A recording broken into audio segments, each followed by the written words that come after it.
ফেনীবাসী কেমন আছেন সবাই?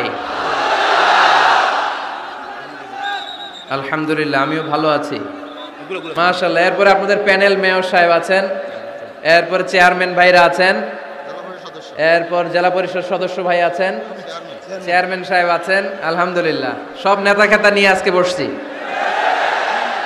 মাশাআল্লাহ। ফেনীর নেতারা কোরআনের পক্ষে, ঠিক কিনা?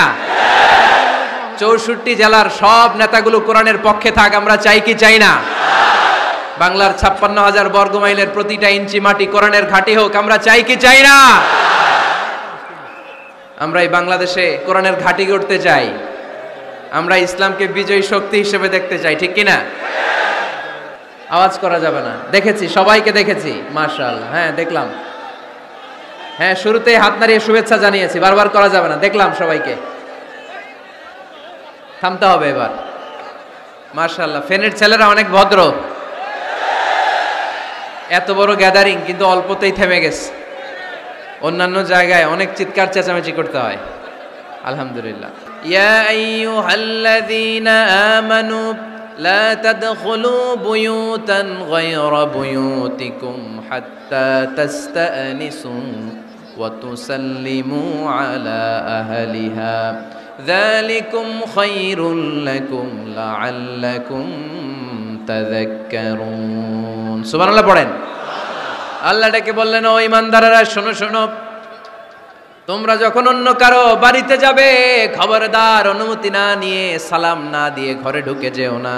দরজার সামনে দাঁড়িয়ে থাকো, দরজার সামনে দাঁড়িয়ে দাঁড়িয়ে 3 বার অনুমতি চাও, তারপরে সালাম দাও। অনুমতি দিলে ঢুকবা, নচেত চলে যাবা, ঠিক কি না? এই আইনটা কার? ফেনীবাসী কি আইনটা মনে রাখতে পারবে? কারো বাসায় যাওয়ার আগে অ্যাপয়েন্টমেন্ট নিয়ে যাব, আর যে হুট করে দরজার ভিতরে ঢুকে যাব না, অপেক্ষা করব। You have to wait. তিনি আসতে বললে এরপরে ঢুকবো, মনে থাকবে? কারো ঘরে অনুমতি না নিয়ে ঢুকা কবিরা গুনাহ। কি গুনাহ? আমরা এগুলোর ইসলাম মনে করি না, আমরা ম্যানার জানি না, আমরা সোশ্যাল নর্মস জানি না। আমরা মনে করি নামাজ, রোজা, হজ, যাকাত, জিকির এগুলাই ইসলাম, ঠিক কিনা? ধরাবাঁধা ইসলাম হিন্দু ধর্মের মতো গদবাঁধা কোনো ধর্ম নয়। আমাদের মসজিদ এটা গির্জা, প্যাগোডা, সিনাগগ আর গুরুদ্বারার মতো যে কোনো ইবাদতগাহ নয়। আমাদের মসজিদগুলো আমাদের সামাজিক ঐক্যের কেন্দ্রবিন্দু। আমাদের ইসলাম হচ্ছে আমাদের জীবন চালানোর মেথোডোলজি। কেমন করে এই লাইফটা সুন্দর হবে, স্মুথ হবে, তার সব নির্দেশনা কোরআনের ভেতরে আছে না নাই? এজন্য বিশ্বনবী বললেন, খবরদার কারো ঘরে যাওয়ার আগে সালাম দাও, পাশাপাশি অনুমতি চাও। এক সাহাবী দাঁড়িয়ে বললেন, ইয়া রাসূলুল্লাহ, ইয়া হাবিবাল্লাহ, আমার ঘরে আমরা কেবল 2 জন থাকি, 2টা ঘর। এক ঘরে থাকে আমার আম্মা, আরেক ঘরে থাকে আমি। আফাস্তাদিনু আলা উম্মি, আমি কি আমার মায়ের ঘরে ঢোকার আগে অনুমতি নেওয়া লাগবে নাকি? নবী, হে 2টা রুম আমার ঘরে, এক রুমে আমি, আরেক রুমে আমার মা। আফাস্তাদিনু আলা উম্মি, আমার মায়ের ঘরে যাওয়ার আগে অনুমতি নেওয়া লাগবে? আনা খাদিমুহা, আমি তো তার খেদমত করি, মায়ের ঘরে যাইতে অনুমতি লাগবে? বিশ্বনবী বললেন, নাআম ইস্তাযিন আলাইহা, হ্যাঁ অবশ্যই মায়ের ঘরে ঢোকার আগে অনুমতি নিয়ে ঢুকবা। সুবহানাল্লাহ পড়বেন না? সাহাবী বললেন, ইয়া রাসূলুল্লাহ, তিনি তো আমার মা, অনুমতি লাগবে কেন? বিশ্বনবী বললেন, আতুহিব্বু আন তারাহা উরিয়ানাতান, ও সাহাবী, তুমি কি তোমার মাকে উলঙ্গ দেখতে পছন্দ করো নাকি? সাহাবী বললেন, না, কশিন কালেও নয়, আমি কখনো আমার মারে উলঙ্গ অবস্থায় দেখতে পছন্দ করব না। বিশ্বনবী বললেন, তাহলে অবশ্যই অনুমতি নিয়ে ঢুকবা।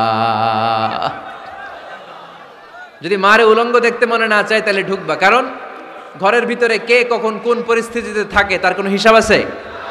এজন্য সালাম দিবেন, নক করবেন, অনুমতি চাইবেন, তখন নিজেকে নিজে ভিতরে যারা আছে, মহিলা হোক পুরুষ হোক, সামলে নিবে, গুছিয়ে নিবে, তারপরে আপনাকে ঢুকার ব্যবস্থা করে দিবে, ঠিক কিনা? তাহলে মায়ের ঘরে ঢুকতে হলে যদি অনুমতি লাগে, তাহলে বোনের ঘরে ঢোকার আগে অনুমতির দরকার আছে না নাই? আমার পাশের ঘর হচ্ছে আমার ভাইয়ের ঘর, ভাইয়ের ঘরে ঢোকার আগে অনুমতির দরকার আছে না নাই? কাজিন, চাচাতো বোন, খালাতো বোন, চাচাতো ভাই, খালাতো ভাই, পাশের ঘরের ভাবি, পাশের বাড়ির মানুষ, এদের ঘরে ঢোকার আগে অনুমতির প্রয়োজন আছে না নাই? খবরদার, খবরদার, এটা কবিরা গুনাহ। This is my first message to the people of Feni tonight. আজ রাতে ফেনীবাসীদের কাছে আমার প্রথম মেসেজ হচ্ছে, কারো ঘরে যাওয়ার আগে অ্যাপয়েন্টমেন্ট নিয়ে যাব, কখন তার সাথে দেখা করব আগে অ্যাপয়েন্টমেন্ট নিয়ে যাব, তারপরে যে দরজার বাইরে দাঁড়িয়ে পারমিশন চাইবো, মানে অনুমতি নিব, তারপরে সালাম দিব, এরপরে ঘরে ঢুকবো। পারা যাবে? ইনশাল্লাহ পড়তে পারবেন না আওয়াজ করে? আজকে আলোচনার বিষয় হচ্ছে সূরাতুল হুজুরাত। সূরার নাম কি? হুজুরাত। এটা মাদানী সূরা। কি সূরা? এটা কোরআনের 49 নম্বর সূরা। কত নম্বর সূরা? এই সূরায় মোট আয়াত আছে 18টি। কয়টি? এবার আমি প্রশ্ন করব, উত্তর দেন। এই সূরায় মোট আয়াত সংখ্যা কয়টি? 18টি। এটি কোরআনের কততম সূরা? 49তম সূরা। আর সূরাটা মাক্কি সূরা। কি সূরা? মাদানী সূরা। এই সূরাটাকে বলা হয় সামাজিক রীতিনীতির সূরা। সোশ্যাল নর্মস শেখানো হয়েছে এই সূরায়। কেমন করে সমাজের শান্তি শৃঙ্খলার ভারসাম্য অক্ষুণ্ণ থাকবে সে ব্যাপারে এই সূরাতে আল্লাহ তাআলা কিছু দিক নির্দেশনা দিয়েছেন। আমাদের সমাজের ভারসাম্য ঠিক নাই, শান্তি নাই, সুশৃঙ্খলা নাই, শুধু মারামারি, জিঘাংসা, কিলাকিলি, হিংসা, বিদ্বেষ, বিশৃঙ্খলা। এই হিংসা, বিদ্বেষ, বিশৃঙ্খলা, মারামারির বিপরীতে সমাজের সাম্য, ভ্রাতৃত্ব, ভালোবাসা, সুশৃঙ্খলা আর ভারসাম্য কিভাবে অক্ষুণ্ণ রাখা যায় সেজন্য আল্লাহ তাআলা এই সূরার ভেতরে 10টা গাইডলাইন দিয়েছেন। কয়টা? সবাই বলতে হবে, কয়টা? 10টা। প্রথম গাইডলাইন হচ্ছে আল্লাহ তাআলা বলছেন, খবরদার যারা বিশ্বাসী বলে নিজেদেরকে দাবি করো, আল্লাহ আল্লাহর রাসূলের নিয়মের বা আইনের উপর দিয়ে টপকে যেও না। আল্লাহ আল্লাহ রাসূল যেটা বলেছে এটাই ফাইনাল, ঠিক কি না? রব্বুল আলামিন বলেন, ইয়া আইয়ুহাল্লাযীনা আমানু লা তুকদ্দিমু বাইনা ইয়াদাইল্লাহি ওয়া রাসূলিহি ওয়াত্তাকুল্লাহ ইন্নাল্লাহা সামিউন আলীম। পড়েন সুবহানাল্লাহ। আল্লাহ বললেন, যারা বিশ্বাসী বলে দাবি করো, খবরদার আল্লাহর দেয়া বিধান আর আমার নবীর দেয়া বিধান, এই বিধানগুলাই ফাইনাল। এই ফাইনাল কথার পরে মুমিনের কোনো কথা থাকতে পারে? আল্লাহ যেটা বলেছে, আল্লাহ রাসূল যেটা বলেছে সেটাই ফাইনাল। আওয়াজ করে বলতে হবে, সেটা কি? এটা ফাইনাল। এরপর আর নতুন কোনো কথা নাই। যখনই বলা হবে আল্লাহ বলেছে, রাসূল বলেছে, আমরা বলবো আমান্না, সামি'না ওয়া আতা'না, আমরা শুনলাম, মানলাম, বিশ্বাস করলাম। আমাদের পক্ষ থেকে আর দ্বিতীয় কোনো কথা নাই, ঠিক কি না? এজন্য আল্লাহ বললেন, খবরদার আমি আর আমার রাসূল যেটা দিয়েছি সেটাই ফাইনাল। অতিরিক্ত বুঝতে যেও না, ওভার স্মার্ট সাজতে চেও না, আমি আল্লাহর দেয়া নবীর দেয়া বিধানের সামনে অ্যাডভান্স হতে যেও না। কারণ আমি আল্লাহ আর আমার রাসূল যেই নিয়ম দিয়েছি সেটাই ফাইনাল, সেটাতেই বরকত। কোন মুমিন বান্দাবান্দীদের কাছে যখন আল্লাহ আর আল্লাহর রাসূলের কথা বলা হয় তাদের কাছে এটাই ফাইনাল, ঠিক কি না? ওমা কানা লিমুমিনিন ওয়ালা মুমিনাতিন ইযা খাদাল্লাহু ওয়া রাসূলুহু আমরান আইয়াকুনা লাহুমুল খিয়ারাতু মিন আমরিহিম। মুমিন নরনারীর কাছে যখন বলা হবে এটা আল্লাহর কথা, আল্লাহর রাসূলের কথা, এটাই ফাইনাল। এরপরে মুমিনের আর নতুন কোনো চয়েস থাকতে পারে না। আল্লাহ বলেছে 5 ওয়াক্ত সালাত জামাতের সাথে আদায় করো, এটাই ফাইনাল, ঠিক কি না? আল্লাহ বলেছেন চুরি করলে চোরের হাত কেটে দাও। বিশ্বনবী জীবদ্দশায় চোরের হাত কেটে দেখিয়ে দিয়েছেন, চুরি করলে হাত কেটে দাও, এটাই ফাইনাল, ঠিক কি না? আল্লাহ নিয়ম জারি করেছেন, ও নারীরা পর্দা করে ঘর থেকে বের হও, এর উপরে কোনো কথা নাই, জোরে বলেন ঠিক কি না? আল্লাহ আইন করে দিয়েছেন রমাদানের 29 দিন কিংবা 30 দিন রোজা রাখবা, এটাই ফাইনাল, এরপরে কোনো কথা নাই, জোরে বলেন ঠিক কি না? যারা সম্পদশালী হয়েছো বছরান্তে 2.5% যাকাত দিবা, বিধানটা কার? এটাই ফাইনাল, এরপরে কোনো কথা আছে? তার মানে আল্লাহ আল্লাহর রাসূল যেটা দিয়েছে এটাই ফাইনাল, এটাই সর্বোৎকৃষ্ট। এর চেয়ে উৎকৃষ্ট আর ভালো হতে পারে না, এটাই শ্রেষ্ঠ। এক সাহাবী বলল, আসুমুদ্দাহার, আমি সারা বছর রোজা রাখবো, রোজা ভাঙবো না। আরেক সাহাবী বলল, আ'তাজিলুন নিসা, আমি আমার বউয়ের কাছে যাব না, আজীবন বৈরাগ্য জীবন যাপন করব। আরেক সাহাবী বলল, উসল্লি লাইলা কুল্লাহ, সারা রাত তাহাজ্জুদ পড়ব, ঘুমাবো না। এই কথা শুনে বিশ্বনবী রেগে গেলেন। বিশ্বনবী বললেন, কে কে বলেছে এই কথা যে সারা বছর রোজা রাখবে, সারা রাত তাহাজ্জুদ পড়বে? স্ত্রীর কাছে যাবে না, ইন্নী আখশাকুম লিল্লাহি ওয়া আতকাকুম লাহু, নিশ্চয় আমি তোমাদের চাইতে আল্লাহকে বেশি ভয় করি, আমি বিশ্বনবী সবচেয়ে বড় মুত্তাকি, আমি বিশ্বনবী সবচেয়ে বড় বুজুর্গ, আমি বিশ্বনবী সবচেয়ে বড় আল্লাহওয়ালা। তো আমি এত বড় আল্লাহওয়ালা হয়ে আমি 11 জন স্ত্রী রেখেছি, আমি এত বড় আল্লাহওয়ালা হয়ে রাতে তাহাজ্জুদও পড়ি, আবার কিছু অংশ ঘুমাই, আমি এত বড় আল্লাহওয়ালা হয়ে বছরে কিছু সময় রোজা রাখি, মাঝে মাঝে রাখি না।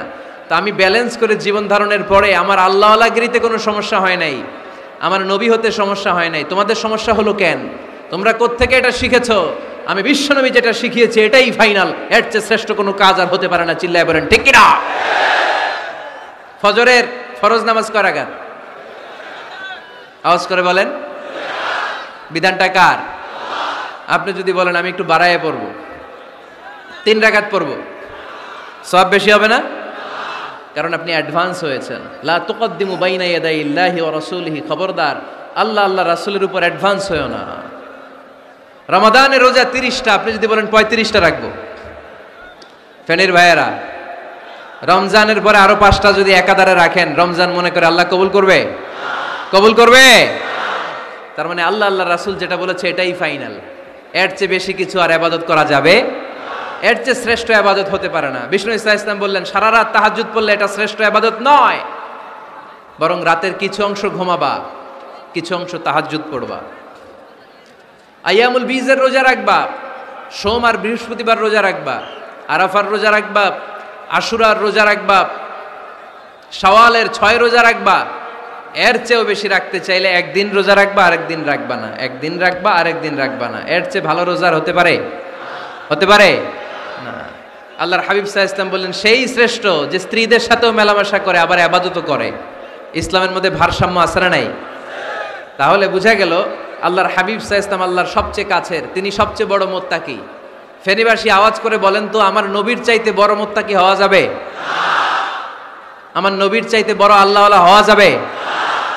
নামাজ কেমন করে পড়তে হয় এটা নবী শিখায় গিয়েছেন, এর চেয়ে বেশি কিছু করা যাবে? জিকির কেমন করে করতে হয় এটা বিশ্বনবী শিখিয়ে গিয়েছেন কি জান নাই? বিশ্বনবীর শিখানো পন্থার বাইরে নতুন পন্থায় জিকির করা যাবে? তাহলে আল্লাহ এবং আল্লাহ রাসূল যা শিখিয়েছে এটাই ফাইনাল। আল্লাহ আল্লাহ রাসূলের কথার উপরে আমরা দ্বিতীয় কোনো কথা বলতে চাই না।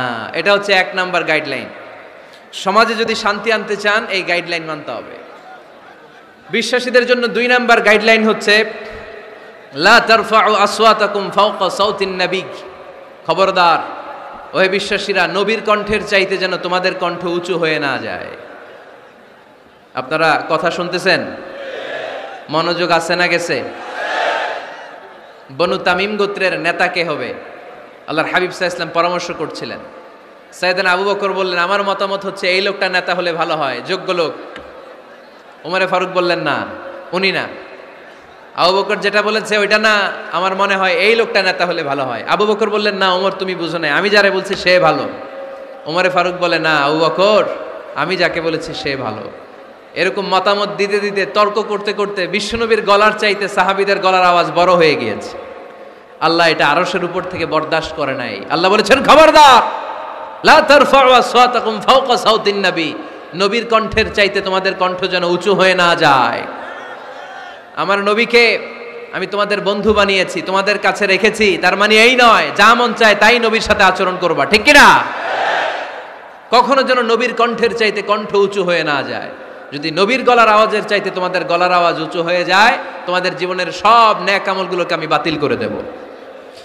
আল্লাহ ধমক দিয়ে বললেন খবরদার, ইয়া আইয়ুহাল্লাযীনা আমানু লা তারফাউ আসওয়াতাকুম ফাওকা সাউতিন নবী ওয়ালা তাজহারু লাহু বিল কওলি কাজহারি বা'দিকুম লিবা'দিন আন তাহবাতা আ'মালুকুম ওয়া আনতুম লা তাশউরুন। পড়েন সুবহানাল্লাহ। আল্লাহ বললেন খবরদার, আমার নবীর কণ্ঠের চাইতে যেন তোমাদের কণ্ঠ উঁচু হয়ে না যায়। আমার হাবিবের কণ্ঠের চাইতে তোমাদের কণ্ঠ যদি উঁচু হয়ে যায় বেয়াদবি হয়ে যাবে, ফলে তোমাদের সব নেক আমল বাতিল করে দিবে কে? এই আয়াত নাজিল হওয়ার পরে সাহাবারা কেউ বিশ্বনবীর সামনে এসে বড় গলায় কথা বলে না, আস্তে আস্তে বলে। কেমনে বলে? ওমরে ফারুক এই আয়াত শুনে এত ভয় পেলেন, তিনি বিশ্বনবীর কাছে কোনো কথা নিয়ে আসলে ফিস ফিস করে বলতেন। বিশ্বনবী শুনতে পেতেন না, বলতেন এই ওমর কি বলছো, বুঝি নাই, জোরে বলো। ওমরে ফারুক সাউন্ড বাড়িয়ে জোরে বলতেন, বিশ্বনবী বলতেন এই কি বলেছো, এদিকে আসো, জোরে বলো। আমি শুনতে পাচ্ছি না, ওমর আরো জোরে বলো। ওমরে ফারুক আবার একটু সাউন্ড বাড়িয়ে আবার বলতে আরম্ভ করতেন, বিশ্বনবী বলতেন আমি শুনতে পাচ্ছি না, জোরে বলো। সুবহানাল্লাহ পড়েন। ভয়ে আন তাহবাতা আমালুকুম ওয়া আনতুম লা তাশউরুন, খবরদার, নবীর কণ্ঠের চাইতে যদি কণ্ঠ উঁচু হয়ে যায় সব নেক আমল বাতিল করে দিবে কে? আপনারা যারা হজ উমরা করেছেন, হজ আর উমরা করতে পেরেছেন কারা কারা দেখি? মাশাআল্লাহ। যারা করতে পারি নাই আমরা, আমাদেরকেও যেন আল্লাহ তাআলা তৌফিক দান করে, আমরা পড়ি আমিন। আমরা যেন কাবার চারপাশে তাওয়াফ করতে পারি, সাফা মারওয়ায় যেন সাই করতে পারি, আল্লাহর হাবিব সাল্লাল্লাহু আলাইহি ওয়াসাল্লামের কবরের সামনে দাঁড়িয়ে যেন আমরা সালাতু সালাম পাঠ করতে পারি। আওয়াজ করে পড়তে হবে আমিন। বিশ্বনবী সাল্লাল্লাহু আলাইহি ওয়াসাল্লামের কবরের উপরে এই আয়াতটা লেখা, যে আয়াত নিয়ে আমি এখন আপনাদের সামনে আলোচনা করছি, লা তারফাউ আসওয়াতাকুম ফাওকা সাওতিন নবী। দেখছেন না হাজী সাহেবরা, দেখে আসছেন না? আপনি যখন মসজিদে নববীতে নামাজ পড়বেন, আল্লাহর হাবিব সাল্লাল্লাহু আলাইহি ওয়াসাল্লামের কবর জিয়ারতের জন্য যখন রওনা হবেন, সর্বপ্রথম বাম দিকে পড়বে রাউদাতুম মিন রিয়াদিল জান্নাহ। এই জায়গাটা হলো দুনিয়ার বুকে জান্নাতের বাগান সমূহ থেকে একটা বাগান। আপনি হাঁটতে থাকবেন, হাঁটতে হাঁটতে রাউজাতুম মিন রিয়াদিল জান্নাহ পার হওয়ার পরে বাম দিকে পড়বে বিশ্বনবীর কবর। বিশ্বনবীর কবরের সামনে দাঁড়িয়ে কোনো উম্মত সহ্য করতে পারে নাকি? ধৈর্য ধারণ করতে পারে নাকি? আজীবন যেই নবীর কথা শুনলাম, আজীবন যেই নবীর হাদিস চর্চা করলাম, আজীবন যেই নবীর ভালোবাসা হৃদয়ের মধ্যে ধারণ করলাম, ওই নবী নাকি এই জায়গায় শোয়া, ওই নবী নাকি এখানে শুয়ে আছে, এটা কল্পনা করলে কোনো উম্মত ধৈর্য ধারণ করতে পারে? কলিজাটা ছিঁড়ে খান খান হয়ে যায়, চিৎকার দিয়ে নবীরে ডাক দিতে মনে চায়, কিন্তু আল্লাহ বলেছেন খবরদার, কবরের উপরে এই আয়াতটা লেখা, লা তারফাউ আসওয়াতাকুম ফাওকা সাওতিন নবী, খবরদার, এটা নবীর দরবার, এখানে বড় গলায় চিৎকার চেঁচামেচি করে কোনো আওয়াজ করা যায় না। চিল্লায় বলেন ঠিক কি না? এজন্য আল্লাহ বললেন লা তারফাউ আসওয়াতাকুম ফাওকা সাওতিন নবী, খবরদার, নবীর কণ্ঠের চাইতে যেন কণ্ঠ উঁচু হয়ে না যায়। এই আয়াতের হুকুম আল্লাহর হাবিব সাল্লাল্লাহু আলাইহি ওয়াসাল্লামের জীবদ্দশা অবস্থায় যেমন ছিল, ঠিক এখনো এটারে বলবৎ রেখেছে কে? তাই ওইখানে আল্লাহর হাবিব সাল্লাল্লাহু আলাইহি ওয়াসাল্লামের কবরের সামনে বুক ফেটে কান্না আসে, আমার নবী, আমার পেয়ারা নবী এখানে, পেয়ারা রাসূল শুয়ে আছে, এটা জেনেও আমি চিৎকার দিতে পারি না, আমি হই হুল্লোড় করতে পারি না, আমি লাফাতে পারি না, আমি শুধু চোখের পানি ছেড়ে আমার নবীরে সালাম পাঠাতে পারি। ঠিক কিনা? এই আয়াতের হুকুম শুধু নবীর ক্ষেত্রেই প্রযোজ্য নয়, আব্বা আম্মার ক্ষেত্রেও প্রযোজ্য। আব্বা আম্মার সামনে দাঁড়িয়ে বড় গলায় কথা বলা যাবে? উস্তাদ আল আসাতেজা যারা আমাদেরকে শিখিয়েছেন, তাদের সামনে বড় গলায় কথা বলা যাবে না। আধ্যাত্মিক গুরু, ইসলামী আন্দোলনের নেতা, ধর্মীয় নেতা, ওনাদের সামনেও চোখ রাঙিয়ে কথা বলা যাবে না। চিল্লায় বলেন ঠিক কিনা? লা তারফাউ আসওয়াতাকুম ফাওকা সাওতিন নবী। আদব নাই সমাজে, আদব নাই, এজন্য এত মহা সমস্যা। তাহলে প্রথম মেসেজ হচ্ছে আল্লাহ আল্লাহর হাবিব যা বলেছেন ওইটাই ফাইনাল, ওইটার উপরে কোনো কথা আছে? দ্বিতীয় মেসেজ হচ্ছে নবীর দরবারে দাঁড়িয়ে বড় গলায় কথা বলা যাবে। 3 নম্বর আল্লাহ বললেন, ইয়া আইয়ুহাল্লাযীনা আমানু ইন জাআকুম ফাসিকুম বিনাবাইন ফাতাবায়ানু। ও বিশ্বাসীরা, ও ঈমানদার বান্দারা, তোমাদের সামনে যদি কোনো পাপাচারী, কোনো ফাসেক যদি কোনো খবর নিয়ে আসে, খবরটা বিশ্বাস করার আগে যাচাই করে নিও। ফাতাবায়ানু ইয়ানি ফাতাসাব্বাতু আন সিহহাতিল খবর, খবরটা সহি কিনা যাচাই করার দরকার আছে না নাই? ইযা জাআকুম ইন জাআকুম ফাসিকুম বিনাবাইন ফাতাবায়ানু। ফেনীবাসী মনোযোগ দিয়ে শুনেন, কেউ যদি কোনো তথ্য নিয়ে আসে, খবর নিয়ে আসে, শুনেই হুট করে বিশ্বাস করা যাবে না। ফেসবুকে প্রায় বিভিন্ন ফেক নিউজ আছে না নাই? রুমর, গুজব আছে না নাই? আমি তখন মালয়েশিয়া, হঠাৎ করে দেখলাম নিউজের মধ্যে অনেকে স্ট্যাটাস দিতে শুরু করেছে যে পেঁয়াজের মতো লবণেরও দাম বেড়ে গেছে। এটা কি সত্য নিউজ না গুজব? জোরে বলেন। গুজব। আসলে কি লবণের দাম বাড়ছিল? বাড়ে নাই, কিন্তু না জেনেই অনেকে শেয়ার দিছে। এই জন্য ফেসবুকে কোনো নিউজ যদি আপনি দেখতে পান, শুনতে পান, verify, justify the news whether it's true or wrong. Check, make a cross check and double check regarding the authenticity of the report. এই রিপোর্টটা সঠিক কিনা ভেরিফাই করবেন আগে, তারপরে শেয়ার মারবেন। অনেকে আছে সিলে কান নিয়ে গেছে, শুনা সিলের পিছনে দৌড়। আগে কি সিলের পিছনে দৌড়াবেন নাকি কানে হাত দিবেন? নিউজ একটা দেখলেই শেয়ার দেয়া যাবে? কি করবেন? যাচাই করবেন। You have to cross check, you have to justify the news, you have to verify the news. আমরা প্রায় নিউজ একটা দেখলেই শেয়ার দেই। হয়তো একটা ভুল নিউজ আপনি শেয়ার দিয়েছেন, এই ভুল নিউজের কারণে পুরো সমাজের মধ্যে গোলমাল, এর দায়ভার আপনার কাঁধেই বর্তাবে। আওয়াজ করে বলেন ঠিক কিনা? এই ভুয়া নিউজগুলোতে আমাদের খুব আগ্রহ। ফেসবুক নিজের মন মতো ব্যবহার করা যাবে না। প্রায় ফেসবুকে অনেক রুমর পাবেন, গুজব, অনেক স্ক্যান্ডাল। অমুক নেতার গোপন ভিডিও ফাঁস। তো অমুক নেতার গোপন ভিডিও ফাঁস, তোর কি হয়েছে? তোর সমস্যা কি? ওইটা তোর শেয়ার দেয়া লাগবে কেন? চিল্লায় বলেন ঠিক কিনা? মানুষের দোষ আমরা গোপন করতে পারি না। মান সাতারা মুসলিমান সাতারাহুল্লাহু ফিদ দুনিয়া ওয়াল আখিরা। যে অন্যের দোষ দেখে গোপন রাখে, তার দোষগুলো গোপন রাখবে কে? ওমান কাশাফা মুসলিমান কাশাফাহুল্লাহু ফিদ দুনিয়া ওয়াল আখিরা। যে অন্যের গোপন বিষয় প্রকাশ করে দেয়, ওর গোমরও কিয়ামতের ময়দানে ফাঁস করে দিবে কে? আপনি 10 জনের সামনে অন্যের গোপন বিষয় ফাঁস করবেন, আল্লাহ লাখো মানুষের সামনে আপনার ল্যাংটা করে ছেড়ে দিবে। লক্ষ মানুষের সামনে আপনার গোমর ফাঁস করে দিবে। এজন্য খবরদার, অন্যের পিছনে লেগে থাকেন না, অন্যের দোষ খুঁজেন না, দোষ খুঁজবেন নিজের। ইন জাআকুম ফাসিকুম বিনাবাইন ফাতাবায়ানু। মুমিন কোনো তথ্য, কোনো সংবাদ, কোনো রিপোর্ট কিংবা নিউজ শুনলেই বিশ্বাস করে না। মুমিন আগে এটাকে যাচাই করে, বাছাই করে, জাস্টিফাই করে, ভেরিফাই করে, তারপরে সে বিশ্বাস করে। ঠিক কিনা? আল্লাহর হাবিব সাল্লাল্লাহু আলাইহি ওয়াসাল্লাম বনুল মুস্তালাকের যুদ্ধে জয়লাভ করলেন। হারিস ইবনে মিরার বনুল মুস্তালাকের নেতা। শুনতেছেন আপনারা? কষ্ট হচ্ছে? আচ্ছা। হারিস ইবনে মিরার বললেন, ইয়া রাসূলুল্লাহ, আমরা ইসলাম ধর্ম গ্রহণ করলাম, কি কি নিয়ম মানতে হবে? আল্লাহর হাবিব সাল্লাল্লাহু আলাইহি ওয়াসাল্লাম বললেন, সালাত পড়বে, যাকাত দিবে। উনি বললেন, তাহলে যাকাত নেন। আল্লাহর হাবিব বললেন, না, এই তো মাত্র কালিমা পড়ে মুসলমান হলে, হালানিল হাউল, 1 বছর অতিক্রান্ত হওয়ার পরে যাকাত দিবে। আল্লাহর হাবিব সাল্লাল্লাহু আলাইহি ওয়াসাল্লাম মদিনায় ফিরে আসলেন। 1 বছর পর আল ওয়ালিদ ইবনে উকবাহ রাদিয়াল্লাহু তাআলা আনহুকে পাঠালেন, যাও বনুল মুস্তালাকের 1 বছর পূর্ণ হয়েছে, যাকাতের সম্পদ নিয়ে আস। এইদিকে হারিস ইবনে মিরার যাকাতের সম্পদ নিয়ে, সৈন্যবাহিনী নিয়ে, নবীর দূত আসবে যাকাত কালেকশনের জন্য, ওনার জন্য মেহমানদারিতে কোনো ঘাটতি না হয়, ওয়েল রিসিপশন দেওয়ার জন্য এলাকা থেকে বের হয়ে মরুভূমির সামনে দলবল নিয়ে দাঁড়িয়ে।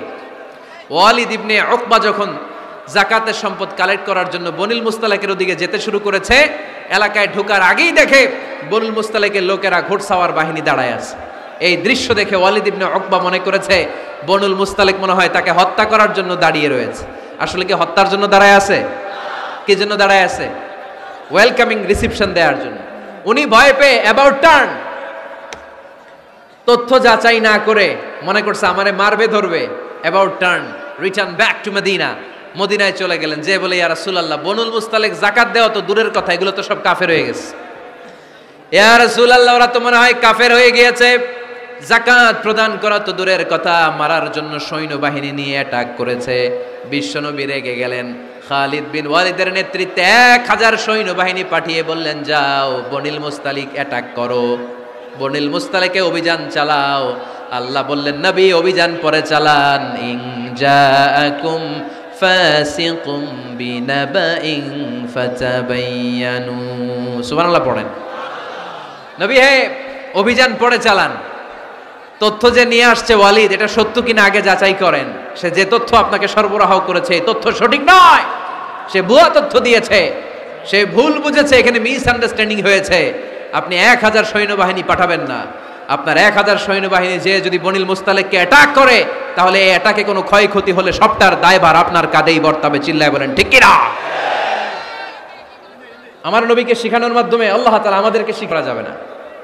আগে যাচাই বাছাই করার দরকার আছে না নাই? আছে।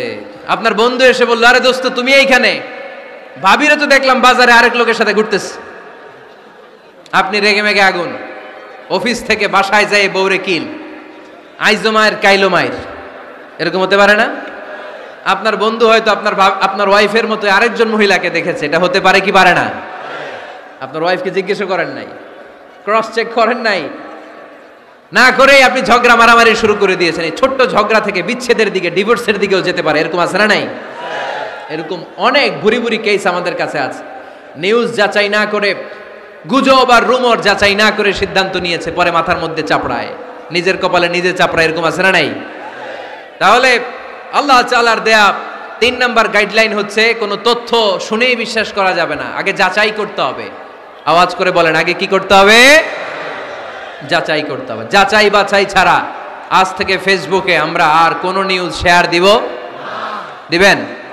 মনে থাকবে? আরে এগুলাই তো জরুরি ওয়াজ।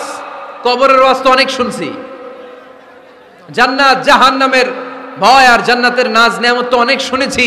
সমাজটারে শান্তিপূর্ণ, ভারসাম্যপূর্ণ করার দরকার আছে না নাই? খবর শুনে আমরা বিশ্বাস করি, যাচাই না করে আমরা বলে বেড়াই না।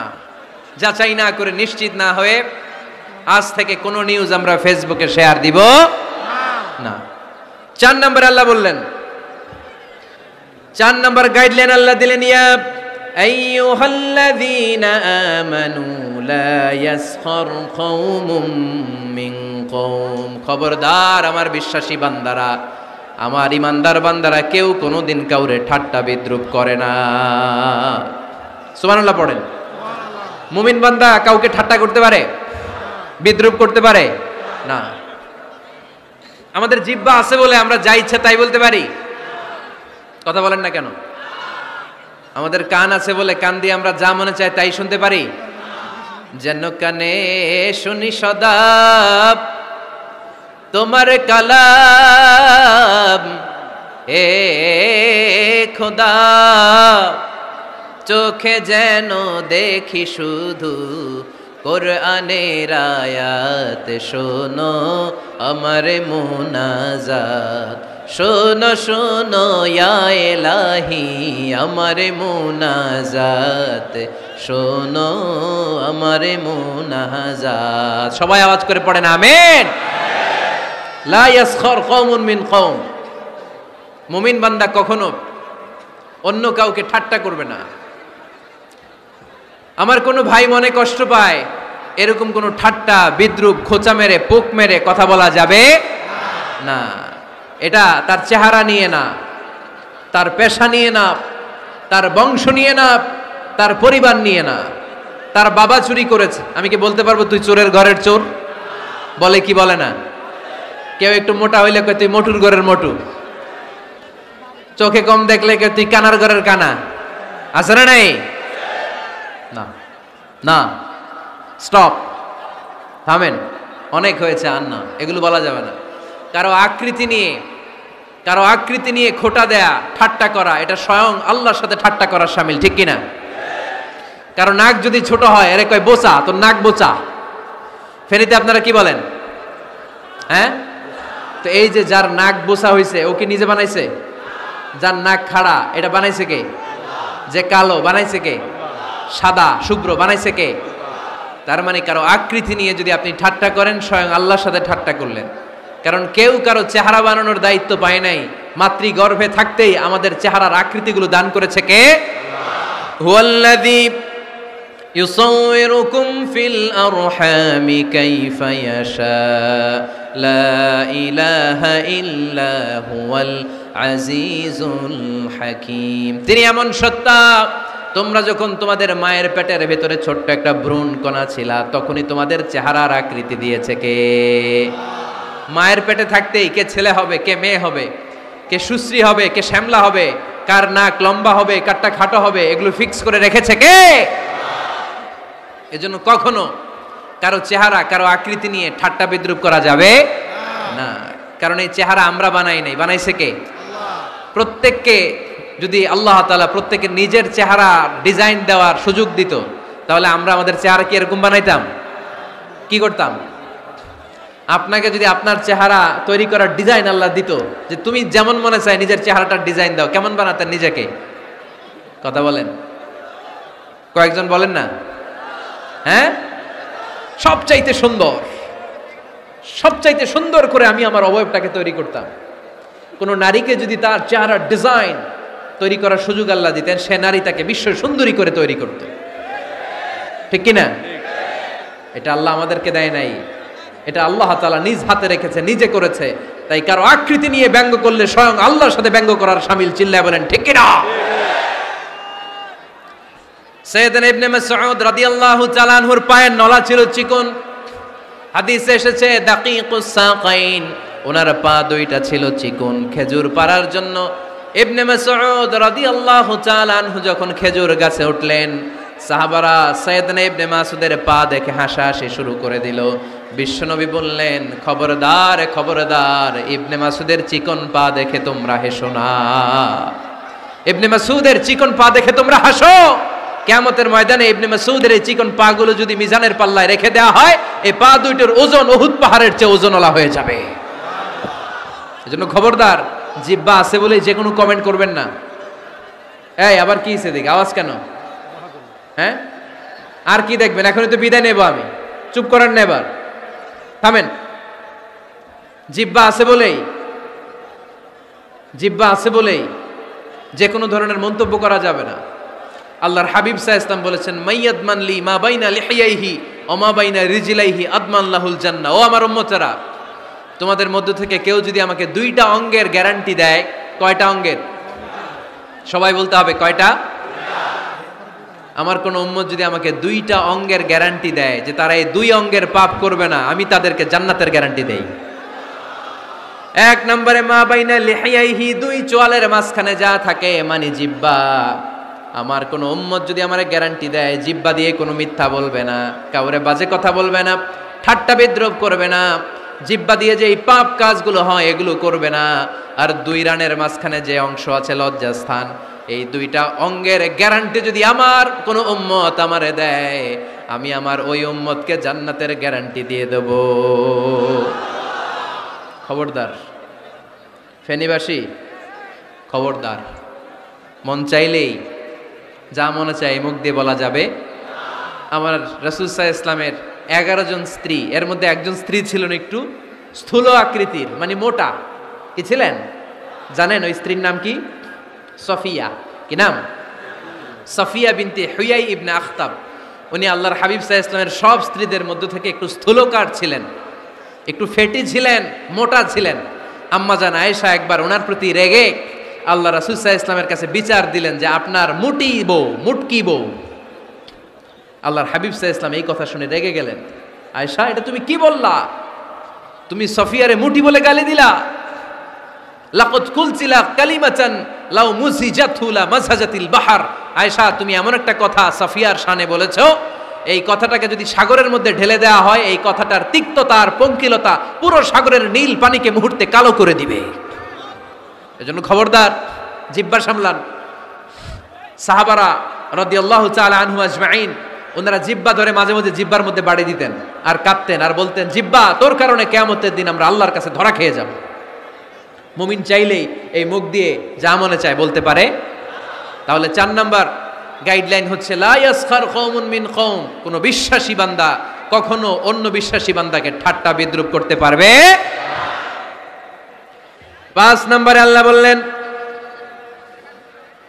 ওয়ালা তালমিজু আনফুসাকুম, খবরদার অন্যের দোষ খুঁজবা না। ও আমার বিশ্বাসী বান্দারা, নিজের দোষ খোঁজো, অন্যের দোষ খোঁজো না। দেখেন সমাজটারে শান্তিপূর্ণ বানানোর জন্য আল্লাহর পক্ষ থেকে কি সুন্দর মোরাল এন্ড এথিক্যাল ইনস্ট্রাকশনস, কি চমৎকার গাইডলাইন। অন্যকে ঠাট্টা করো না। ওয়ালা তালমিজু আনফুসাকুম, নেভার ডিফেম ইচ আদার, একে অপরের দোষ খোঁজো না, নিজের দোষ খোঁজো। কার দোষ খুঁজবেন? আরো জোরে বলতে হবে, কার দোষ খুঁজবেন? অন্যের দোষ খোঁজা যাবে? কিছু লোক আছে দেখবেন সারা দিন চায়ের দোকানে বসে, এই বাড়িতে এই সমস্যা, ওই বাড়িতে এই সমস্যা, ওই বাড়িতে এই সমস্যা, তোর বাড়িতে কি সমস্যা? কিছু লোক আছে এই হুজুরের এইটা খারাপ, এই হুজুরের ওইটা ভালো না, এইটা খারাপ, এইটা সমস্যা, এটা সমস্যা, তোর কি সমস্যা? তোর সমস্যা তুই খুঁজে বের কর, নিজের সমস্যা খুঁজে বের কর। যে নিজে নিজের সমালোচনা করতে পারে সেই সর্বাপেক্ষা বুদ্ধিমান। এজন্য খবরদার আমার কলিজার টুকরা যুবক ভাইয়েরা, কখনো কখনো কাউকে ব্যঙ্গ করে, বিদ্রূপ করে, ছোট করে কোনো মন্তব্য করা যাবে না। কখনো অন্যের দোষ খোঁজা যাবে না। দোষ আমরা খুঁজবো, নিজের দোষ, ঠিক কিনা? দোষ আমরা খুঁজবো, কার দোষ? চিল্লায় বলতে হবে, কার দোষ? নিজের দোষ খুঁজতে হবে। যারা নিচু মনের মানুষ, এরা মানুষের দোষ নিয়ে কথা বলে। Small people talk about people, average people talk about things and stories, and great people talk about ideas. যারা নিচু মনের মানুষ, এরা মানুষের দোষ নিয়ে কথা বলে। যারা মাঝারি ধরনের মানুষ, এরা এলাকার ঘটনা টটনা বিভিন্ন বিষয় নিয়ে কথা বলে। আর যারা বড় মনের মানুষ, এরা আইডিয়া নিয়ে কথা বলে। তারা তাদের আইডিয়াকে কাজে লাগিয়ে সমাজটারে পাল্টে দিতে চায়। যুগ জামানা পাল্টে দিতে চাই না অনেকজন, এক মানুষই আনতে পারে জাতির জাগরণ। এক মানুষই বিপদকালে বাঁচায় কাফেলায়, ক্ষুদ্র ডিঙ্গি বাঁচায় জাহাজ অসীম দরিয়ায়। এজন্য নিজেকে শুধরাতে হবে। ওয়ালা তালমিজু আনফুসাকুম, অন্যের দোষ খোঁজো না, নিজের দোষ খোঁজো।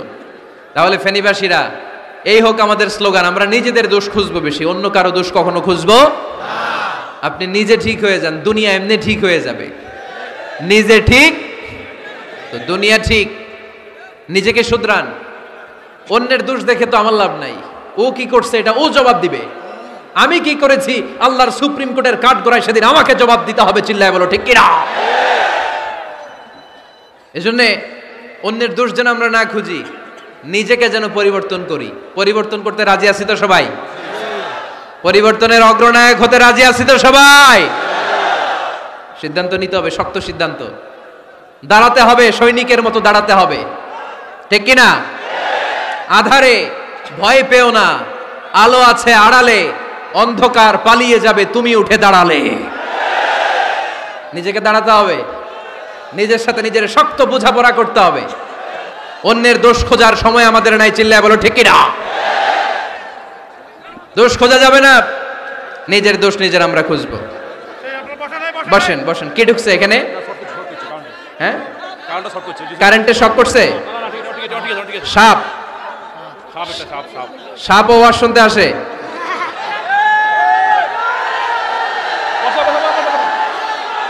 মাশাআল্লাহ। এইখানে শ্রোতা হিসেবে আছে বীর মুজাহিদ, মেরে ফেলছে এটারে। ঠিক আছে ঠিক আছে ঠিক আছে, বসেন।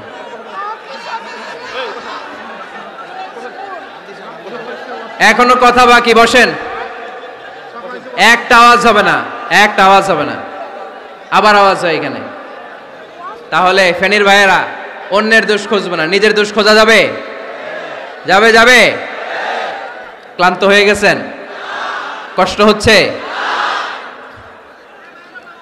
তারপরে 7 নম্বরে আল্লাহ বললেন, ওয়ালা তানাবাজু বিল আলকাব, ওয়ালা তানাবাজু বিল আলকাব। এই ছেলেরা, আমি এখনই উঠে যাব, বিদায় নিচ্ছি। বসো, বসেন ভাই, বসেন। এগুলো অনেক জরুরি কথা, মনোযোগ দিয়ে শুনেন। ওয়ালা তানাবাজু বিল আলকাব, মানুষকে মন্দ নামে ডেকো না। অনেকের নাম চেঞ্জ করে ডাকি, আছে না নাই? না, আমার কলিজার টুকরা ফেনীর ভাইয়েরা, আজ থেকে কখনো কারোর নাম চেঞ্জ করে আমরা ডাকবো না। যে নামে তাকে ডাকলে সে খুশি, আমরা ওই নামে ডাকবো। পারবো তো? কারণ প্রত্যেকের নামটা প্রত্যেকের কাছে বড্ড দামি, প্রত্যেকের নামটা প্রত্যেকের কাছে বড্ড প্রিয়। আপনার নাম কি? লিটন ভাই, মাউল হক লিটন ভাই। আপনার কাছে মনে হইতে পারে, আরে লিটন একটা নাম হইলো, তো কত আছে আমাদের এলাকায়। না, এলাকায় অনেক আছে ঠিক, কিন্তু লিটন ভাইয়ের কাছে লিটন নামটা খুব আদরের, যত্নের, ঠিক কিনা? আমার নাম কি? আমার নাম মিজান। আরে মিজান একটা নাম হইলো নাকি? কত নাম আছে মিজান, এলাকার চিপাই পয়রাস। এটা ঠিক, অনেক নাম আছে মিজান নামে, কিন্তু যেহেতু এটা আমার নাম, আমার কাছে এই নামটা বড় দরদের, বড় যত্নের, বড় আদরের। কারণ এই নামটা আমার পরিচয় বহন করে। ভাইয়ের নাম কি? স্বপন। স্বপন ভাই এলাকায় অনেক আছে না? তো সিম্পল একটা নাম, কিন্তু না, স্বপন মিয়াজি ভাইয়ের কাছে এটা সিম্পল না, এই নামটা ওনার কাছে বড় যত্নের। মানুষ তার নাম খুব পছন্দ করে, নিজের নামের। কারণ দেখবেন কাগজ আর কলম পাইলে সবাই নিজের নাম লেখে, খালি নিজের নামের সিগনেচার দেয়, আছে না নাই? এরপরে দেখবেন যে কক্সবাজারে গেলে সাগরের তীরে বালু পাইলেই বালুর মধ্যে নিজের নাম লেখে, আবার ওই নামের পাশ দিয়ে লাভও আঁকে, আছে না নাই? আমি অনেক দেখেছি, সাগর পারে গেলেই মানুষের মন উথাল পাতাল করে। তো সাগরের বালিতে নিজের নামটা বড় করে লেখে, চারদিক দিয়ে লাভ, মানে এই নামটারে আমি লাভ করি। এটা প্রমাণ করে প্রত্যেকে নিজের নামটারে বড্ড বেশি ভালোবাসে, ঠিক কিনা? এজন্য ফেনীর সোনার টুকরারা, খবরদার বন্ধুরা, নিজেরা যেন একে অপরকে এমন নামে না ডাকি যে নাম শুনলে সে কষ্ট পায়। আজ থেকে কোনো বাজে নামে কাউরে ডাকা যাবে? আব্বা আম্মা আদর করে কত সুন্দর নাম রেখেছে, আবু বাকার, ওরে সবাই ডাকে বক্কইরা, কপাল পোড়া। আব্বা আম্মা নাম রেখেছে আবু ওয়াক্কাস, ওরে ডাকে আক্কাইচা। কত সুন্দর নাম আমার আল্লাহর নামের সাথে মিলিয়ে আব্দুল কুদ্দুস নাম রেখেছে, ওরে ডাকে কুদ্দুচ্চা, আছে না নাই? কবিরা গুনাহ করেছেন আপনি, কবিরা গুনাহ। It's not a simple deal, এটা সাধারণ কোনো ব্যাপার না, এগুলো সবগুলো কবিরা গুনাহ। কোনোদিন কাউকে ঠাট্টা বিদ্রুপ করে কিছু বলবো না, কখনো অন্যের দোষ খুঁজবো না, কারো নাম বিকৃত করে কোনোদিন কারো মনে কষ্ট দিব না, ঠিক কি না? এরপরে 8 নম্বরে আল্লাহ বললেন, ইয়া আইয়ুহাল্লাযীনা আমানু ইজতানিবু কাসীরাম মিনায-যন্নি ইন্না বা'দায-যন্নি। অবিশ্বাসীরা খবরদার, অনুমান আন্দাজ নির্ভর কোনো কথা বলবে না, যেটা বলবে নিশ্চিত হয়ে বলবে। কার কথা? অনুমান নির্ভর কোনো কথা, আন্দাজ নির্ভর কোনো কথা কোনো মুমিন বলতে পারে? আমার কথা বোঝা যায়? হ্যাঁ ফেনীবাসী, কথা বোঝা যায়? ফেনী না হেনি? হ্যাঁ, আর বাড়ি হেনি, আইসাই রেনি। আপনারা কি ডাকেন, ফেনী না হেনি? ফেনী। মাশাআল্লাহ মাশাআল্লাহ, খুব সচেতন ফেনীবাসী। দেখছেন আপনাদের জেলা নিয়ে কিছু বললে খারাপ লাগে না? লাগে। তো নোয়াখালী করে গালি দিয়েন না, চিটাঙ্গরে গালি দিয়েন না, কুমিল্লাবাসীদেরকে গালি দিয়েন না। আমার 64 জেলায় সুজলা সুফলা শস্য শ্যামলা, ঠিক কিনা? 64 জেলা নিয়ে আমার এই বাংলাদেশ। প্রত্যেক জেলায় আমাদের সৌন্দর্য আছে না নাই? এক এক জেলার ভাষার সাথে আরেক জেলার ভাষার কোনো মিল। সিলেটে ছিল আমার গতকাল মাহফিল, তা আমি জিজ্ঞেস করছি, ভাই সাহেব খিতা খররা, আপনারা বালা আসুননি? তো মহা খুশি, কারণ ওদের ভাষায় কথা বলেছি, ওরা ওদের ভাষাটারে বড্ড ভালোবাসে। আমরা প্রত্যেকে আমাদের প্রত্যেকের জেলাটারে বড্ড পছন্দ করি, ঠিক কিনা? এই যে তানিবু কাসীরাম মিনায-যন, আন্দাজ অনুমান নির্ভর কথা মুমিন কখনো বলতে পারে? এজন্য আল্লাহর হাবিব বললেন, ইয়াকুম ওয়ায-যন ফাইন্নায-যন্না কাযাবুল হাদিস। খবরদার, তোমাদের উচিত আন্দাজ অনুমান নির্ভর কথা থেকে বেঁচে থাকা, কেননা অনুমান করে কথা বললে পাপ হয়। অনুমান করে কথা বললে কি হয়? আজকে থেকে আমার ফেনীর সোনার টুকরারা, অনুমান করে আন্দাজে কোনো কথা বলবো আমরা? বলবো না। ধারণা করে কিছু বলবো না, আর ধারণা করলেও ভালো ধারণা করব। কি ধারণা? রাস্তা দুইটা, একটা পজিটিভ আর একটা নেগেটিভ। মুমিন পজিটিভ ধারণা করে, মুমিন কখনো নেগেটিভ ধারণা করে না। তাহলে কোন দিকে যাব, পজিটিভ না নেগেটিভ? আওয়াজ করে, পজিটিভ না নেগেটিভ? যারা মুনাফিক এরা ইয়াত্তাবিউনা ইল্লা যান ওয়া ইন্না যান্না লা ইউগনি মিনাল হাক্কি শাইআ। যারা মুনাফিক এরা আন্দাজ অনুমান নির্ভর মানুষের ব্যাপারে কথা বলে, আর আন্দাজ অনুমান কখনো সত্যের বিকল্প হতে পারে না। আন্দাজ অনুমান কখনো সত্যের বিকল্প হতে পারে? এজন্য দৃষ্টিভঙ্গি বদলান, জীবনকে বদলায় দিবে কে? আমরা কখনো কোনো নেগেটিভ কথা বলবো না, অলওয়েজ পজিটিভ। অলওয়েজ কি? এই যে আমার হাতে কি দেখা যায়? পানির বোতল, তাই না? এখানে অর্ধেক পানি ভরাস। কাউকে যদি প্রশ্ন করি, ভাই কি দেখতে পাচ্ছেন, একদল বলবে এখানে অর্ধেক বোতল খালি দেখা যায়। উত্তরটা সঠিক, আসলে বোতলের অর্ধেক খালি। আবার এদিকে আরেকজনকে বললাম, ভাই এখানে কি দেখা যায়? বলবে, হুজুর বোতলের অর্ধেক পানি ভরা। এটাও সঠিক উত্তর। প্রথমটা ছিল নেগেটিভ উত্তর, দ্বিতীয়টা পজিটিভ উত্তর, ঠিক কিনা? যারা সবসময় নেগেটিভ চিন্তা করে এরা খালি জায়গাটা দেখছে যে পানি নাই, আর যারা সবসময় পজিটিভ চিন্তা করে এরা পানি যে ভর্তি অর্ধেক ওইটা দেখছে। আমরা নেগেটিভের দিকে যাব না, মুসলমান থাকবে সব সময় always positive, come back positive, not go back negative, চিল্লায় বলতে হবে, ঠিক কিনা? কখনো আন্দাজ অনুমান নির্ভর আমরা কিছু বলবো না। 9 নাম্বার, একেবারে শেষের দিকে চলে আসছে। 9 নাম্বার আল্লাহ বললেন, খবরদার, ওয়ালা তাজাসসু, গোয়েন্দাগিরি করো না। গোয়েন্দাগিরি করা হারাম। গভর্নমেন্ট যে গোয়েন্দা বিভাগ রেখেছে এটা না, এটা দেশের আইন শৃঙ্খলা বজায় রাখার জন্য এটা জরুরি। আল্লাহর হাবিব সাল্লাল্লাহু আলাইহি ওয়াসাল্লামেরও নিজস্ব গোয়েন্দা ছিল, কিন্তু আমরা যে নিজেরা গোয়েন্দাগিরি করি এটারে হারাম ঘোষণা করেছে কে? অনেকে আছে দেখবেন জানলা একটা খোলা থাকলে উকি মারে। আলহামদুলিল্লাহ ফেনীতে এগুলা নাই।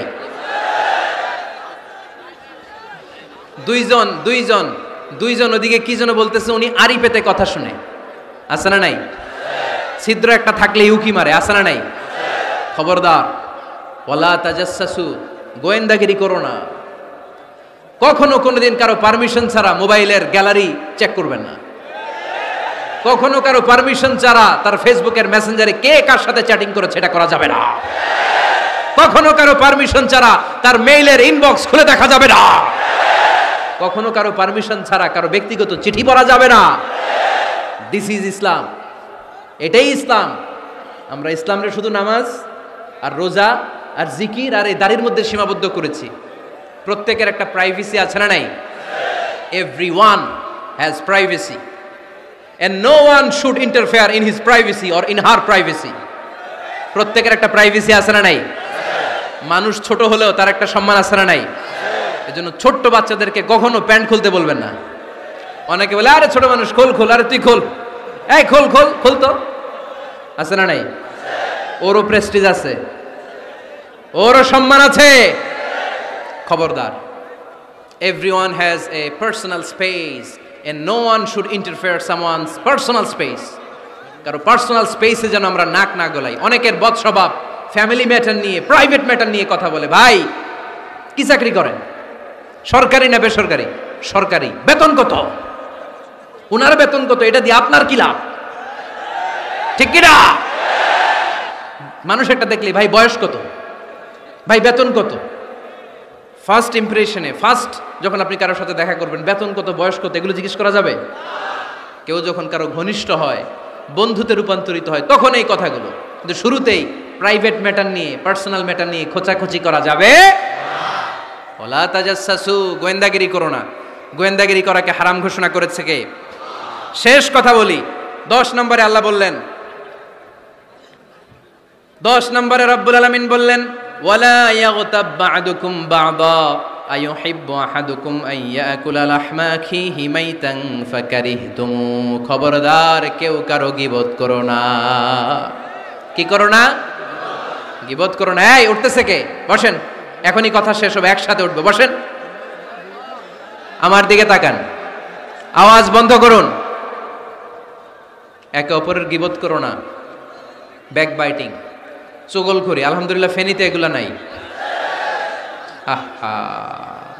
চায়ের দোকানে বসে এর কথা ওর কানে, ওর কথা ওর কানে বইলা সমাজ একটা গিরিঙ্গি লাগায়, আছে না নাই? আল্লাহর হাবিব বললেন, আতাদরুনা মাল গীবা, গীবত কারে বলে জানো নাকি? সাহাবীরা বললেন, আল্লাহু ওয়া রাসূলুহু আ'লামু, আল্লাহ আল্লাহর রাসূল ভালো জানেন। বিশ্বনবী বললেন, যিকরুকা আখাকা বিমা ইয়াকরাহু, তোমার কোনো ভাইয়ের অনুপস্থিতিতে তার ব্যাপারে এমন কোনো কথা বলা যেই কথা শুনলে সে মনে কষ্ট পাবে। গীবত কারে বলে বুঝছেন? আপনার ভাইয়ের অনুপস্থিতিতে আপনার ভাইয়ের ব্যাপারে এমন কোনো কথা বললেন যেটা শুনলে সে মনে কষ্ট পাবে। এক সাহাবী বললেন, আফারাইতা ইন কানা ফি আখি মা আকুল, নবী আমি আমার ভাইয়ের ব্যাপারে যেটা বলছি এটা যদি সত্যিই হয়, তার মধ্যে যদি আসলেই এই সমস্যা থাকে, তাইলে? আল্লাহর হাবিব বললেন, আরে তাইলেই তো গীবত। আর যদি তোমার ভাইয়ের মধ্যে এই দোষ না থাকে, বানায় বলো, তাহলে এটা গীবত না, গীবতের চেয়ে ভয়ঙ্কর। ফাকাদ বাহাতাহু, এটার নাম বহতান আর মিথ্যা অপবাদ। চিল্লায় বলেন ঠিক কিনা? কোন মুমিন গীবত করতে পারে? গীবত করার মৃত ভাইয়ের পচা গোশত খাওয়ার সমান। কোন মুমিন কখনো গীবত করতে পারে? এখন হালাল পন্থায় গীবত চলে আমাদের দেশ। কিভাবে জানেন? কথা শুরু করে এইভাবে, কথা বললে তো গীবত হয়ে যায়, বললে তো গীবত হয়ে যায়, তারপরেও বলি একটু, আছে না নাই? হালাল পন্থায় গীবত কি কমু ভাইজান, বললে তো গীবত হয়ে যায়। হালাল করতেছে এটা, হালাল হালাল হালাল না, বললে যদি গীবত হয়ে যায় তো বলবেন কেন? থামেন। কোন মুমিন কখনো গীবত করতে পারে? মেরাজের রাতে আল্লাহর হাবিব সাল্লাল্লাহু আলাইহি ওয়াসাল্লাম দেখলেন কিছু লোক লাহুম আযফারুন মিন নুহাস, তামার আগুন দিয়ে নখ বানানো, নখর ধারালো, ইয়াখদাশুনা বিহি উজুহাহুম ওয়া সুদুরাহুম, তারা তাদের নখ দিয়ে জাহান্নামে নিজের গালের গোশতগুলো, বুকের গোশতগুলো ছিঁড়ে ছিঁড়ে খাচ্ছে, আর তাদের ব্যথা যন্ত্রণা দেখে পুরো জাহান্নামের অন্য লোকরা থারথার করে কাঁপছে। আল্লাহর হাবিব বললেন, ইয়া জিবরিল মানহুম মান হাউলা, এরা কারা? সাইয়েদনা জিবরিল বললেন, হুম আহলুল গীবাতি মিন উম্মাতিক, এরা আপনার উম্মতের মধ্যে চায়ের দোকানে বসে বসে যারা গীবত করেছিল তারা। এজন্য কোন মুমিন গীবত করতে পারবে না। অন্যের গীবত আমরা করব না, দোষ খুঁজলে নিজের দোষ খুঁজবো। এই 10টা গাইডলাইন এই ফেনী জেলায় যদি কালকে থেকে ইমপ্লিমেন্ট হয়, আপনাদের কি মনে হয় ফেনীর কোনো এলাকাতে, কোনো থানাতে মারামারি, বিশৃঙ্খলা এগুলো থাকবে? থাকবে? সব শেষে আল্লাহ তাআলা আমাদেরকে ঐক্যবদ্ধ হওয়ার কথা বললেন। আল্লাহ 5 বার বিশ্বাসীদেরকে ডাক দিলেন, 6ঠবারে আল্লাহ দুনিয়ার সবাইরে ডাক দিলেন, আস্তিক নাস্তিক হিন্দু বৌদ্ধ এদেরকে ডেকে আল্লাহ শেষ করলেন। শেষ কথা শুনতে মনে চায়? এতক্ষণ আল্লাহ বলছে ইয়া আইয়ুহাল্লাযীনা আমানু, এর মানে কি? ওহে ঈমানদারগণ। এবার আল্লাহ ডাক দিছে ইয়া আইয়ুহান নাস। এবার আল্লাহ কি বলে ডাক দিছে? আওয়াজ করে বলতে হবে, কি বলে? এবার আল্লাহ বললেন, ইয়া আইয়ুহান নাসু ইন্না খালাকনাকুম মিন যাকারিন ওয়া উনসা ওয়া জাআলনাকুম শুউবান ওয়া ক্বাবাইলা লিতাআরাফু ইন্না আকরামাকুম ইনদাল্লাহি আতকাকুম। পড়েন সুবহানাল্লাহ। আল্লাহ ডেকে বললেন, ইন্না খালাকনাকুম মিন যাকারিন ওয়া উনসা, ও বিশ্বাসীরা, এটা বলে ডাকে নাই, ও মানব সকল, নিশ্চয় আমি তোমাদেরকে এক নারী আর এক পুরুষ থেকে তৈরি করেছি। ওই পুরুষের নাম কি? ফেনীবাসী আওয়াজ করে বলেন, আদম আলাইহিস সালাম। আর ওই নারীটার নাম কি? এই 2 জন থেকে গোটা পৃথিবী। তার মানে আসলে আমরা সব এক। আসলে কি? সব এক। নাস্তিকও আমার ভাই, হিন্দুও আমার ভাই, বৌদ্ধ খ্রিস্টানটাও আমার ভাই। ভ্রাতৃত্ব 3 ধরনের। একটা হচ্ছে মায়ের পেটের ভাই, এটাকে আরবিতে বলে আল উখুয়া আন নাসাবিয়্যা, মায়ের পেটের ভাই, উনি আমার মায়ের পেটের ভাই। আরেকটা আছে আল উখুয়া আদ-দীনিয়া, দিনী ভাই। এই যে আমরা সবাই এখানে একে অপরের কি ভাই? দিনী ভাই। 3 নম্বরে হচ্ছে আল উখুয়া আল ইনসানিয়া, মানবতার দিক থেকে ভাই। সে দৃষ্টিকোণ থেকে হিন্দু আমার ভাই, বৌদ্ধ আমার ভাই, কারণ সেও মানুষ আমিও মানুষ। আমাদের সবার বাবার নাম কি? কথা কয় না? আদম আলাইহিস সালাম। সবার মায়ের নাম কি? দেখছেন, আমরা সবাই এক, সবাই এক। বিভেদের প্রাচীর আর বৃত্ত আমরা বানিয়েছি। ইসলাম ধর্ম, বর্ণ, জাতীয়তাবাদ এগুলোর বাইরে যে এক বিশাল ব্রড মাইন্ডেড রিলিজিয়ন, যেখানে আলাদা আলাদা বৃত্ত টানে নাই। আমরা ধর্ম, বর্ণ, ভাষা, জাতীয়তা এগুলোকে সামনে এনে আলাদা আলাদা পরিচয়ের বৃত্ত বানিয়েছি। আমরা বানিয়েছি শ্বেতাঙ্গ আর কৃষ্ণাঙ্গের পার্থক্য। আমরা করেছি আরব অনারবের বিভাজন। আমরা করেছি ব্রাহ্মণ আর শূদ্রের জাত প্রথা।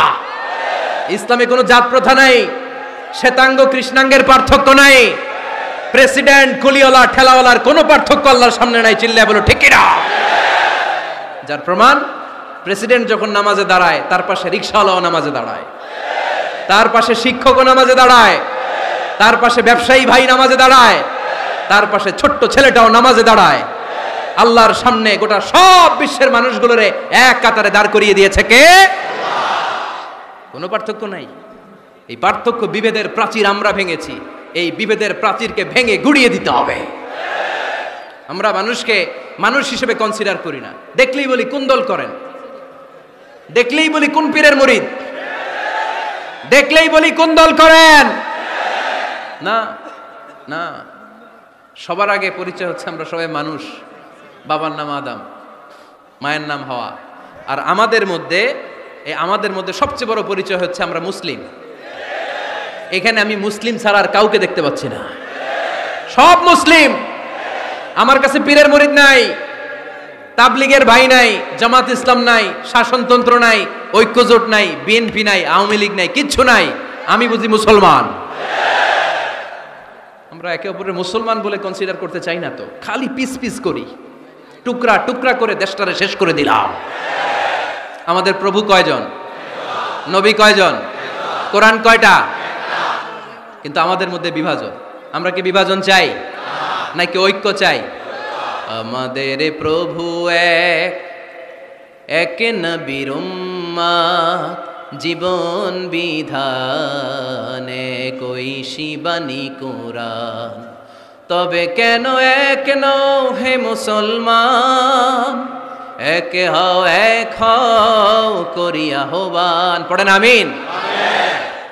বাইতুল্লাহ এক, মদিনা শরীফ এক, উহুদ পাহাড় এক, বদরের মাঠ এক। ঠিক কি না?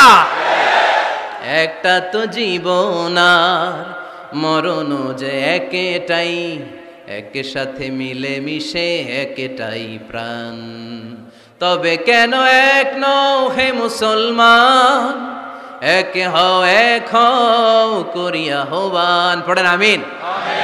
বিভেদের প্রাচীর আর দেয়ালকে ভেঙে দেওয়ার জন্য এই যুবক ছেলেগুলাই যথেষ্ট। ঠিক কি না? আমার বাংলাদেশকে মাদক মুক্ত করার জন্য, ইফটিজিং মুক্ত করার জন্য, সুদ মুক্ত করার জন্য, যৌতুক মুক্ত করার জন্য আমার ফেনীর কলিজার টুকরা যুবকেরাই যথেষ্ট।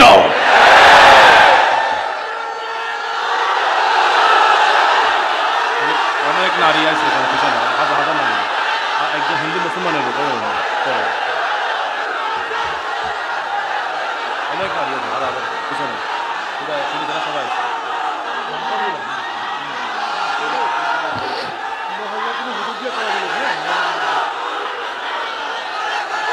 মাশাআল্লাহ মাশাআল্লাহ মাশাআল্লাহ। আমরা আসলে বিভেদের প্রাচীর তৈরি করতে চাই না। ঐক্যের কথা শুনলে আমরা, আমাদের সবচেয়ে বড় পরিচয় মুসলিম, এটা শুনলেই আপনাদের মধ্যে যে উচ্ছ্বাস আর উদ্দীপনা, এটাই প্রমাণ করে ভেদাভেদ কখনো জনগণ চায় না। মুসলিম তৌহিদি জনতার হৃদয়ের ভেতরে ভেদাভেদ নাই, হিংসা নাই, বিদ্বেষ নাই। আমাদের আসল পুঁজি ভালোবাসা। আমাদের আসল পুঁজি কি? এই ভালোবাসা দিয়ে আমরা বিশ্ব জয় করতে চাই। ঠিক কিনা? পারা যাবে মুসলমান? আর যে 10টা গাইডলাইন, 10টা মেসেজ আজকে শেয়ার করলাম, এগুলো মানা যাবে তো? অনেক বোনেরা এসেছে, আমার বোনেরা, আমি তো দেখতে পাচ্ছি একেবারে ওই রাস্তা পর্যন্ত, এইদিকে অনেক পেছন পর্যন্ত, এদিকে অনেক ভাইরা। বিশাল জনসমুদ্রের আজকের এই আয়োজন, স্কুল মাঠ পুরোটাতে মহিলারা বসেছে। নারীদের জন্য একটাই কথা, 5 ওয়াক্ত সালাত জামাতের সাথে পড়বেন, রমাদানের রোজা রাখবেন, নিজের লজ্জাস্থানের হেফাজত করবেন, স্বামীর আনুগত্য করবেন। এই 4টা কাজ কোনো নারী করলে ওই নারীর জন্য 8টা জান্নাতের দরজা খুলে দিবে কে? আমাদের বোনগুলোকে আল্লাহ তুমি কবুল করো।